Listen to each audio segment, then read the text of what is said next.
The middle colonies. They're not New England, they're not the Chesapeake, they're New York, New Jersey, Pennsylvania, and Delaware, known as the middle colonies. We'll start with New York, and this will mostly be a review, because remember, New York starts out as New Netherland, or sometimes called New Netherlands. Remember, in the 1600s, the Dutch East India Company was dominating global trade. The Dutch had the largest merchant fleet as a large part as a result of this company. You might have heard recent stories in the summer of 2018 of Apple being named the first American company to top $1 trillion in value.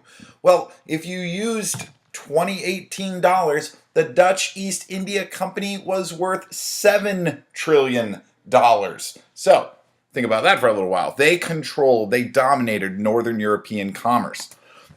And they wanted to spread out. So they created a colony in the New World known as New Netherlands that will eventually become New York. And they created that colony kind of like the reason the English created Jamestown, to make a profit. They're more concerned with making a profit off of the valuable beaver trade. Sable hats, sable is beaver fur, sable hats were in very high demand in Europe at that time. There was a lot of money to be made in the beaver trade, or in trading beaver furs. And agriculture is not really a priority of the Dutch. The following year, after first settling in New Netherlands, they built fur trading posts in Manhattan at the end of the island, and in Albany in upstate New York. Eventually, the fort that they started with grows into the city of New Amsterdam. Their main goal there, make profits. That means free trade. Anyone who's willing to trade is able to in New Amsterdam. And the Dutch had a strong tradition of religious acceptance. They had welcomed people who had been persecuted in France, people who had been persecuted in Spain, people who had been persecuted in England, like the Pilgrims, the separatists. So they had a history of religious acceptance. It's why there's a great deal of religious freedom in their colony of New Amsterdam. That's going to carry over when it becomes New York. In fact, that religious acceptance is so high that the first Jewish settlers in British North America arrived in New Amsterdam in 1654. Now, they weren't allowed to openly worship for almost another 50 years. The Dutch even absorbed New Sweden, a nearby settlement established by Sweden. They absorbed it into New Netherlands before the British seized their colony. In 1664, the New Netherlands were ruled by a governor, not that good of a governor. They have a very diverse population because they're open and welcoming attitude. And what that means is there's not a lot of loyalty to the Dutch government in New Netherlands. So when the British sailed in with a navy, and the Dutch leader, shown here, tried to rally his people to fight against the British, they said, "The heck with you." And the British took New Amsterdam without firing a shot in 1664. It was turned over to the Duke of York. The Duke of York has the colony renamed for himself. The Duke of York was actually the man who would go on to become King James II. James Stuart, James II, also known as the Duke of York, also received the land known as New Jersey. And there were some problems over who got what and some confusion. In 1676, New Jersey split into East and West Jersey. Both parts of that colony, the east side and the west side, were given to nobles, given to aristocrats, friends of the Duke. However, neither side is able to really become a successful colony on their own. In 1702, they're combined to just form New Jersey, which will become a royal colony directly controlled by the crown. And it's going to become more successful with an influx of independent farmers. Let's move on to Pennsylvania. When you think Pennsylvania, think Quakers. And the Quakers were a religiously persecuted sect of Protestants in England, probably even more persecuted than the Separatists.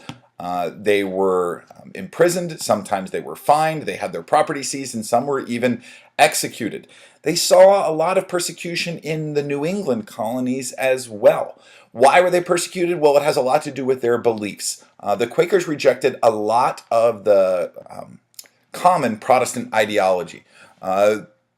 Quakers believed that anyone, not just religious leaders or not just the chosen few, could have a personal revelation with God.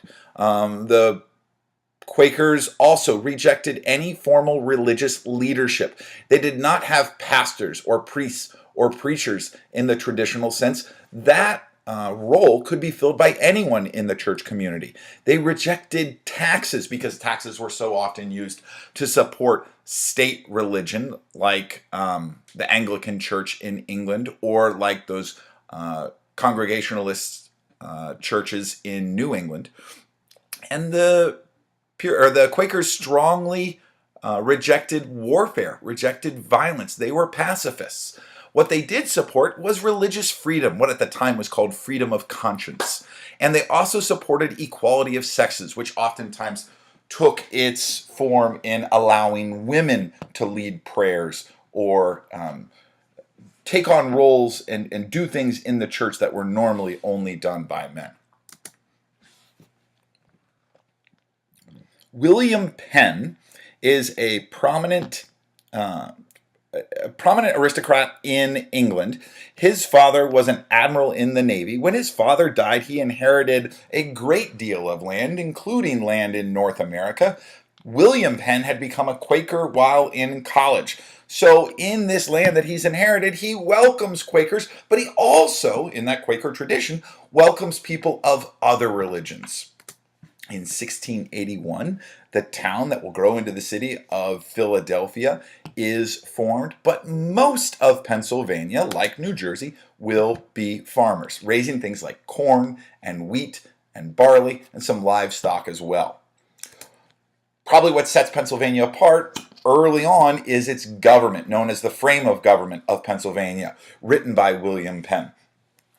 It had some distinct differences from the other colonies. Taxpayers and property owners could elect the legislative assembly. That was true in Virginia. That was true in most parts of New England as well.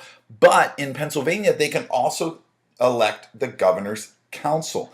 Think of these like the cabinet. In Pennsylvania, the taxpayers got to choose the governor's cabinet along with their lawmakers.